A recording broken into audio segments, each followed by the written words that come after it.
The first 4 chapters of Aion deal with Carl Jung's conception of the human mind, or to be more precise, the psyche. The 4 primary aspects of Carl Jung's model are as follows: the ego, the shadow, the syzygy, also known as the animus and anima, and the self. The persona is not relevant for the purposes of this discussion. In order to understand the latter 3 components properly, one must start with the ego. In the simplest terms, the ego is you, or rather, it is your consciousness. The ego comprises everything about yourself and the world around you that is conscious, knowable, representable. This is the most basic piece of information that you need to know about the ego. Granted, there is other valuable information that Jung provides about the formation of the ego, as well as its relations to the other components of the psyche. First of all, the ego has 2 components.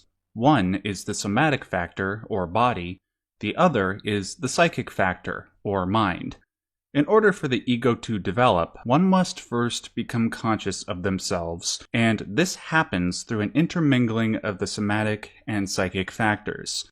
The process of developing consciousness begins in early life. When one is an infant or a toddler, one is not necessarily conscious of themselves right away. This is because they are under the care of one's parents or other guardians. Instead of it being you interacting with and acting upon the world by your own will, the world happens to you. You only become conscious when your body interacts with its environment. Say when you are a baby and you're crawling around, you come across a rattle. You become conscious of the rattle and its function by picking it up and shaking it around. The more time the child interacts with its environment, the more it begins to realize that it has its own ego, that they are a subject acting upon objects. This is a process that continues throughout one's life. The more one analyzes unknown or unconscious objects, be they physical objects or pieces of information, the more conscious one becomes and the more one's ego develops. This is an important piece of information that I must harp on because it's relevant for the rest of the book. In respect to the human psyche, the more unconscious contents that one integrates into their consciousness, the more the ego grows. In Jung's mind, the whole point of life is to continuously integrate the contents of one's unconscious mind into your conscious mind, until both consciousness and unconsciousness are brought into balance.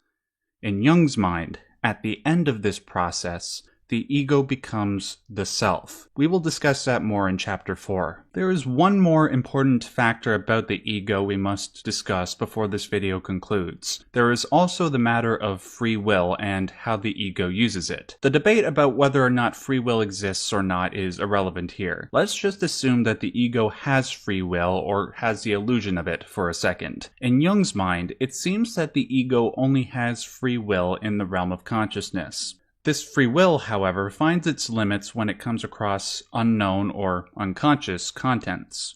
When the ego comes into contact with unconscious parts of its psyche, those unconscious parts have a sort of autonomy. They tend to act upon the ego. For example, when one gets angry, it is the unconscious force of anger that takes over your conscious ego. In extreme cases, it can be almost impossible to prevent oneself from feeling angry. It is only by willfully confronting the unconscious contents of our mind, or the unknown contents of the outside world, that we can become conscious of them, understand them, and thus limit their effect on us. In some cases, if one is unable to properly confront these unconscious/unknown contents, they might completely subsume and manipulate the ego. These forces that threaten our ego come in many forms, 2 of which that Jung discusses are complexes and archetypes. In regards to complexes, if one encounters a radical communist or fascist, often you won't be speaking to the person. You will be speaking to the complex that has subsumed their ego. It is only when one becomes conscious of the complex, that unconscious content, that it can be alleviated. As for examples of the archetypes, the next 3 chapters of the book are based around that very concept. We will discuss the most accessible archetype in the next chapter when we discuss the shadow. In future videos, I will include a segment where we discuss the supposedly terrifying elements in the selected chapter. Because this is the first chapter, and the chapter was only a couple of pages, there is not, as of yet, anything I think should be considered terrifying. Thank you for watching. If you like this video, make sure to give it a like, make sure to subscribe so you can see future videos in this series. Also, if you want to support the work I am doing here, please consider going to my Subscribestar page. There are different rewards you will receive depending on how much you donate. If you don't have the capacity to leave a donation, that's totally cool. Really, the most important thing you can do to help me out is share this video. Share it with a fellow Jordan Peterson fan or Jung fan so we can come together and talk about stuff that is intelligent and meaningful for a change. Also, remember to subscribe to both Uber Boyo and Jimmy Boyo for more discussion around Aion and other Jungian content. I'll link to their channels down below in the description box. Until next time, just remember, stay yellow.